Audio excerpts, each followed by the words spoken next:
ہوں، میں کسی ظلم کی وجہ سے نہیں، میں کسی شر کی وجہ سے نہیں، میں کوئی فساد کی وجہ سے نہیں، میں کوئی لڑائی کی وجہ سے نہیں جا رہا ہوں، بلکہ کیا ہے؟ بل خرجت لإصلاح فی امت جدی، بلکہ میں چاہتا ہوں اپنے نانا کی امت کی اصلاح کروں. اصلاح امت، یہ آبجیکٹیوز ہیں کربلا کے، آبجیکٹیوز انہیں سمجھے انسان. یہ میسج ہے کربلا کے، انسان اس میسج کو سمجھے. کیا ہے پہلا میسج؟ میسج یہ ہے، جنگ کے لیے نہیں، فساد کے لیے نہیں، حسین وار زندگی گزارنے، ہمیشہ امن و سکون کے ساتھ زندہ رہنا چاہتے ہیں. بل خرجت لإصلاح فی امت جدی، اصلاح امت. اريد ان آمر بالمعروف، میں چاہتا ہوں امر بالمعروف کروں، وانہا عن المنکر، اور میں نہی منکر کروں. واسیر بسیرت جدی و ابی، اور میں چاہتا ہوں کہ وہ سیرت پیش کروں کہ جو میرے نانا نے پیش کی ہے، وہ سیرت پیش کروں جو میرے بابا نے پیش کی ہے.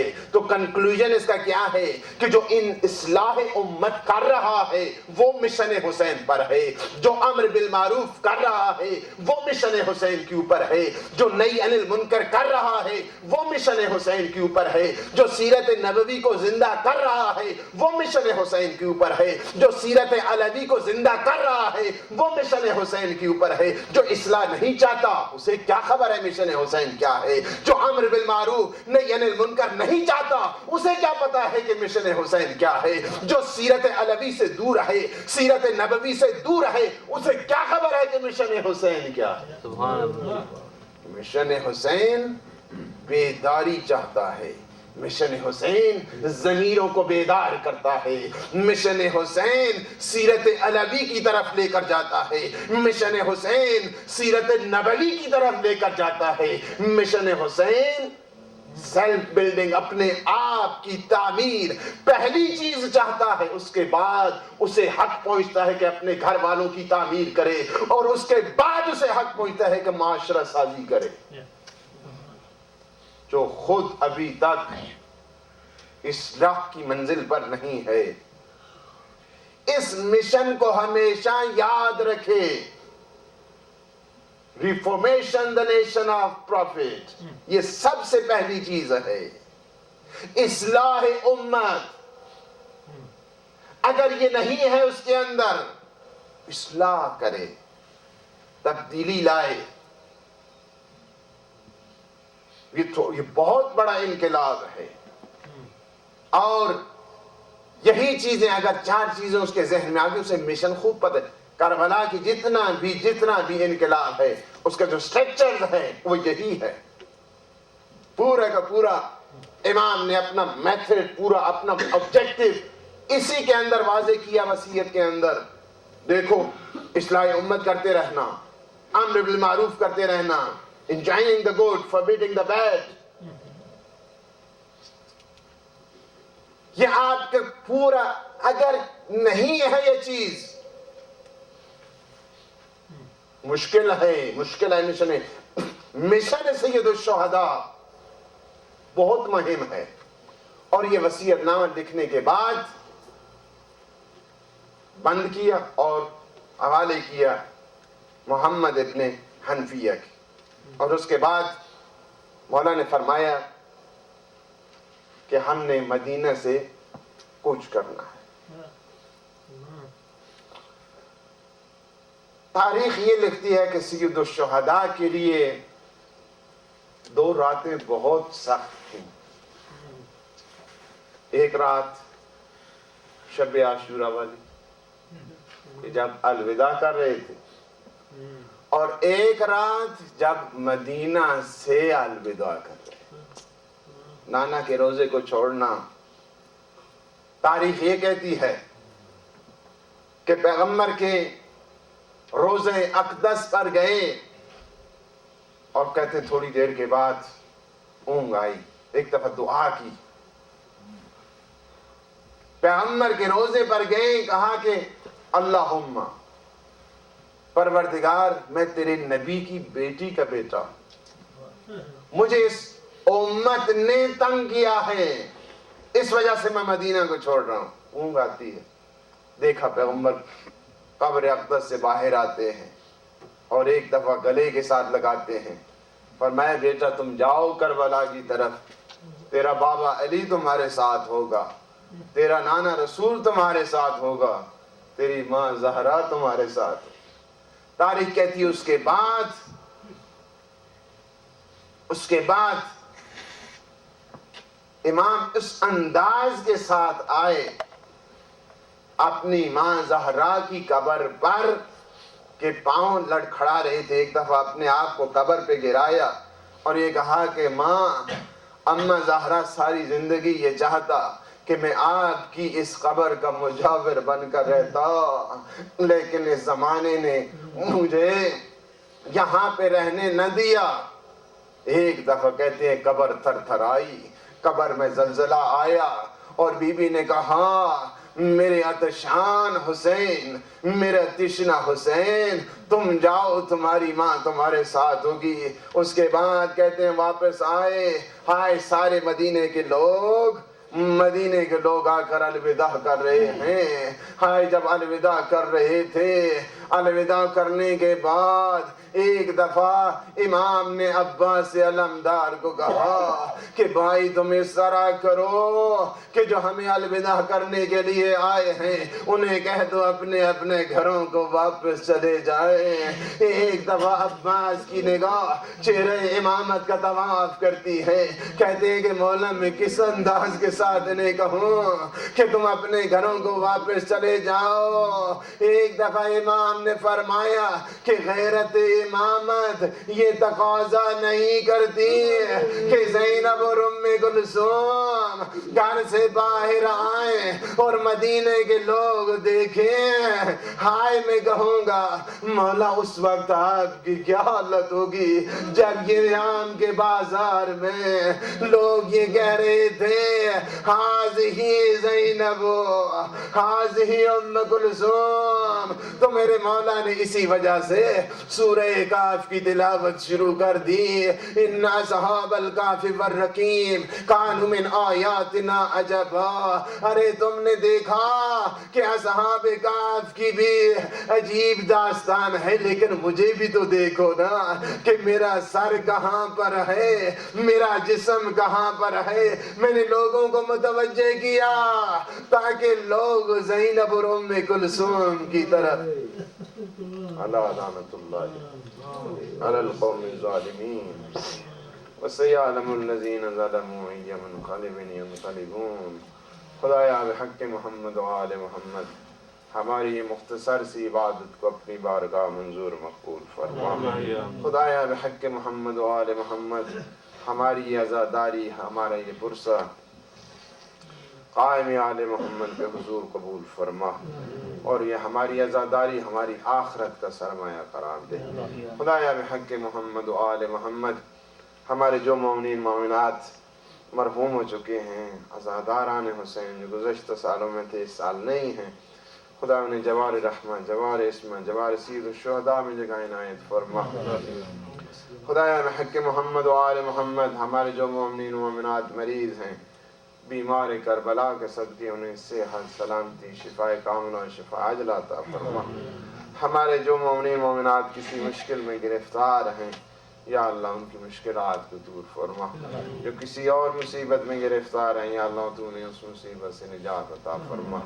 عالم اسلام، عالم تشیع کو سر بلند فرما، دشمنان اسلام، دشمنان تشیع کو سر نگوں فرما۔ خدایا بحق محمد و آل محمد علماء ربانی، آیات اعظام، فقہاء کرام کا سایہ ہمارا سر کا قائم و دائم فرما۔ قائم حق، قائم مہدی کے ظہور میں تاجیل فرما۔ ہمیں آپ کے انصار، احباب اور آپ کے مجاہدین، مبلغین میں شمار فرما۔ اللہم اجل فرجہ وسہل مخرجہ وجعلنا من انصارہ وعوانہ۔ ماتم حسین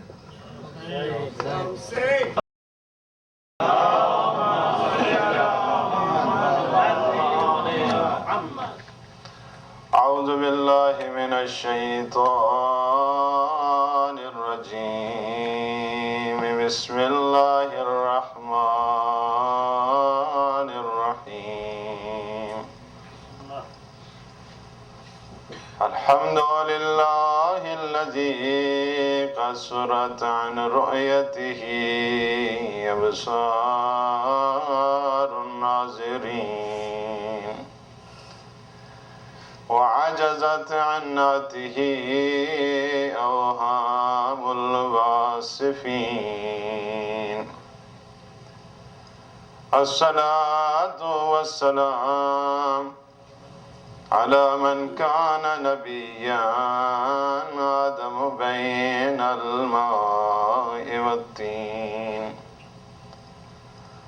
سيد الأولين والآخرين خير المبشرين والمنذرين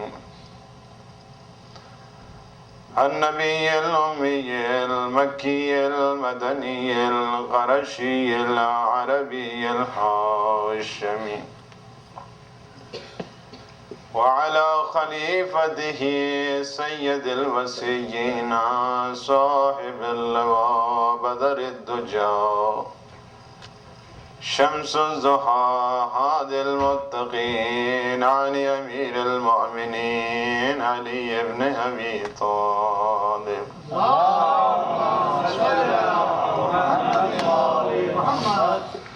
سيدنا ونبينا وشفيع ذنوبنا وطبيب نفوسنا أبي القاسم محمد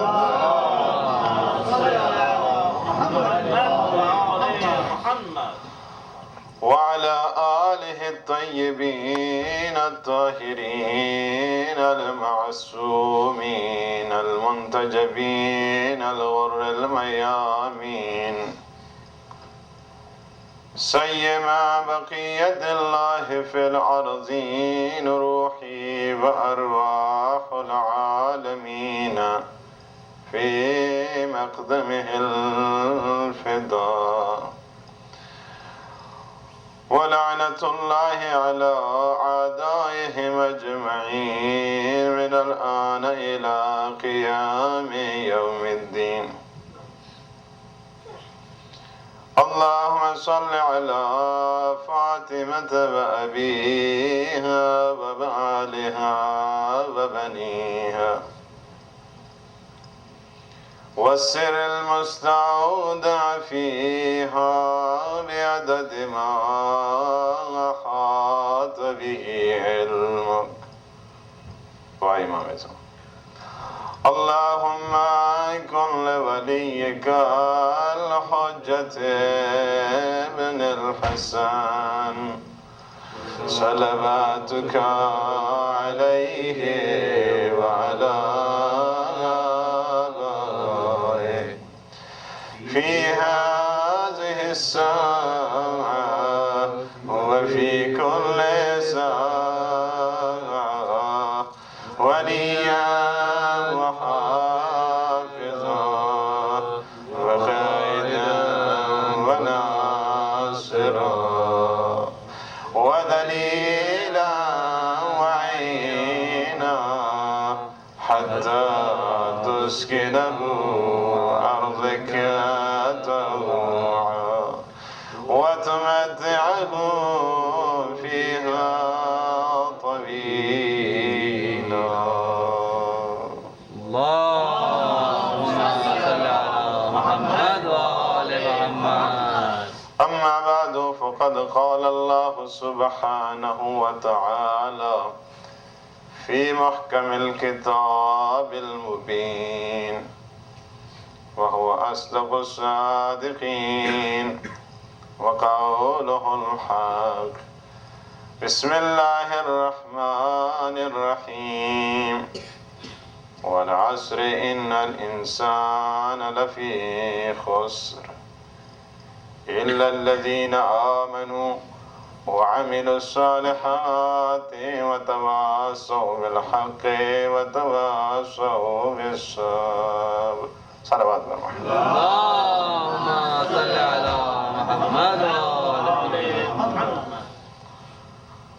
خداوند عالم آپ سب کی توفیقات میں اضافہ فرمائے۔ انشاءاللہ یہ عزاداری، یہ پرسہ سید الشہداء کا اپنی بارگاہ میں منظور و مقبول فرمائے۔ ہم نے سلسلے گفتگو سورہ مبارکہ عصر کے سلسلے میں پروردگار عالم کا ارشاد ہے والعصر ان الانسان لفی خسر، عصر خاص کی قسم، انسان نقصان میں ہے، انسان گھاٹے میں ہے، انسان خسارے میں ہے۔ الا الذین آمنوا، مگر وہ لوگ کہ جو صاحبان ایمان ہیں، وہ نقصان میں نہیں ہیں، وہ گھاٹے میں نہیں ہیں، وہ لاس میں نہیں ہیں۔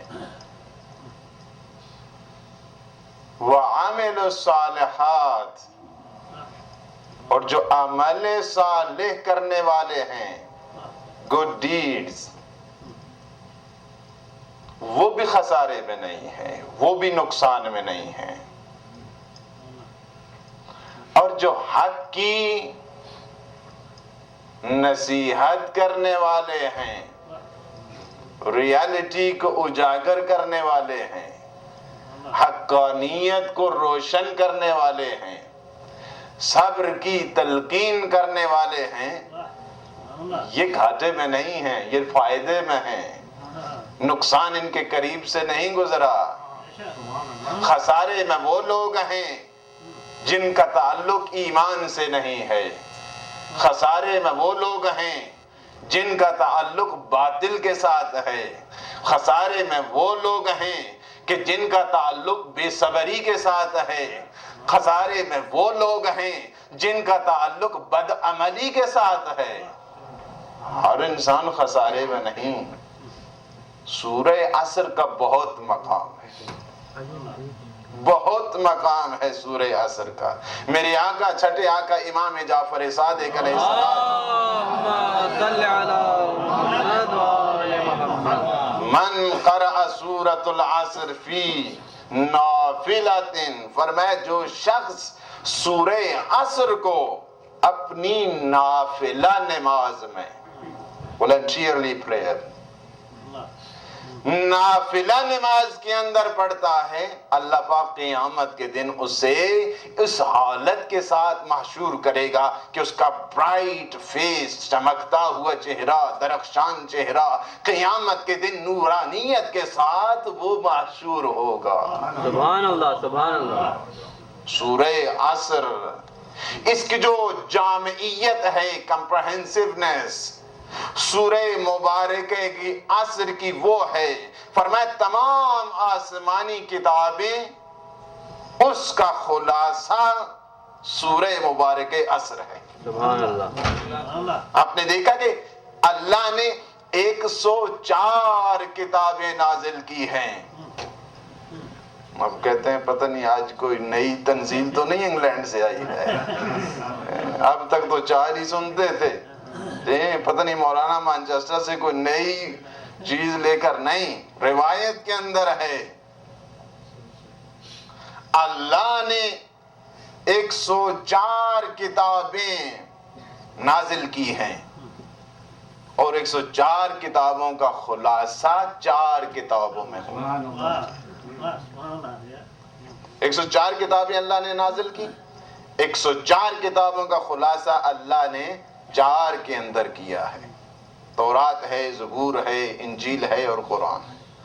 اور ان 4 کتابوں کا خلاصہ قرآن کے اندر کیا ہے، سبحان اللہ، سبحان اللہ۔ اور قرآن کا خلاصہ سورہ یاسین کے اندر کیا ہے، سورہ یاسین کا خلاصہ سورہ فاتحۃ الکتاب کے اندر کیا ہے، اور فاتحۃ الکتاب کا خلاصہ بسم اللہ الرحمن الرحیم میں کیا ہے، اور بسم اللہ کا خلاصہ بائے بسم اللہ کے اندر کیا ہے، اور بائے بسم اللہ کا خلاصہ میرا آقا علی ہے۔ نعرہ حیدری، دنیا کا کوئی علم شروع نہیں ہوتا ہے جب تک اس کا آغاز نقطے سے نہ ہو۔ آج اگر دنیا کہتی ہے کہ ایک نقطے کے اندر ہم تمام علوم کو جمع کر دیں گے، میں کہوں گا جہاں تک تعلق ہے علم کا تعلق ہے، جب تک علی کے در سے نہیں آئے گا اسے علم نہیں ملے گا، خواہ اس کا تعلق علم مادہ کے ساتھ ہے، خواہ اس کا تعلق علم معنوی کے ساتھ ہے، وہی نہیں ہو سکتا ہے۔ تمام کا خلاصہ جتنے آبجیکٹیوز ہیں تمام کتابوں کے،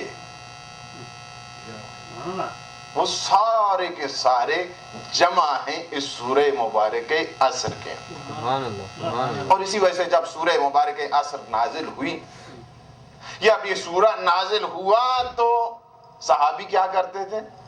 سلام کے بعد سب سے پہلے اس کے داہنے کان کے اندر، جب ملتے تھے آپس میں ملاقات ہوتی تھی، سلام کے بعد ایک دوسرے کے رائٹ ایئر جو داہنا کان ہے اس میں سورہ مبارک عصر کی تلاوت کیا کرتے تھے۔ یعنی کیا ہے؟ سورہ مبارک عصر پیغام ہے، میسج ہے، شعور ہے، آگاہی ہے، معرفت ہے۔ اس سے انسان سمجھ جاتا ہے کہ انسان کی ویلیو کیا ہے۔ اور یہ سورہ کس کے ساتھ مخصوص ہے؟ کسی عالم کے ساتھ ہے؟ کسی غیر عالم کے ساتھ ہے؟ کسی پروفیشنل کے ساتھ ہے؟ نان پروفیشنل کے ساتھ ہے؟ ماہر کے ساتھ ہے؟ غیر ماہر کے ساتھ ہے؟ مفسر کے ساتھ ہے؟ محقق کے ساتھ ہیں؟ اسکالر کے ساتھ ہیں؟ ڈاکٹر و انجینئر کے ساتھ ہیں؟ نہیں، اس سورہ کا تعلق جہاں جہاں کے اوپر ہیومینٹی ہے، جہاں جہاں کے اوپر انسانیت ہے، اس کے ساتھ اس سورہ کے اغراض و مقاصد شامل ہیں۔ کسی خاص طبقے کے ساتھ نہیں ہے، کسی خاص فکر کے ساتھ نہیں ہے، کسی خاص محلے کے ساتھ نہیں ہے کہ امریکہ کے لیے ہے تو انگلینڈ کے لیے نہیں، پاکستان کے لیے ہے تو ہندوستان کے لیے نہیں، افغانستان کے لیے ہے تو عراق کے لیے نہیں، بلکہ نہیں، جہاں جہاں پر عالم انسانیت بستی ہے وہاں وہاں پہ اس تمام سورہ کا تعلق ہے، انسانیت کے ساتھ ہے، کسی خاص قوم کے ساتھ نہیں، کسی خاص طبقے کے ساتھ نہیں، کسی خاص قبیلے کے ساتھ نہیں، کسی خاص ٹرائبز کے ساتھ نہیں، بلکہ ہر جگہ کے اوپر جہاں جسے انسان کہا جائے، خواہ مسلم ہے نان مسلم ہے، مفکر ہے غیر مفکر ہے، عالم ہے غیر عالم ہے، پروفیشنل ہے نان پروفیشنل ہے، جو کچھ بھی ہے انسان ہے تو یہ سورہ کا تعلق اس کے ساتھ۔ کیا ڈسٹنکشن، کیا امتیاز اس سورہ کا ہر ایک کے ساتھ ہے، ہر ایک کے ساتھ اس سورہ یہ ایڈریس کر رہا ہے، پکار رہا ہے، خطاب کر رہا ہے، اے انسان خسارے میں قسم کھائی پروردگار نے، والعصر، مجھے عصر کی قسم کھانے کی کیا ضرورت پڑی اللہ کو، عصر خاص کی قسم۔ قرآن میں اللہ نے اپنی ذات کے علاوہ 78 مقامات ایسے ہیں جہاں پر اللہ نے قسم کھائی ہے۔ تو اس کا مطلب پتہ ہے کیا ہوا ہے؟ اس کا مطلب یہ ہے کہ غیر خدا کی قسم بدعت نہیں ہے،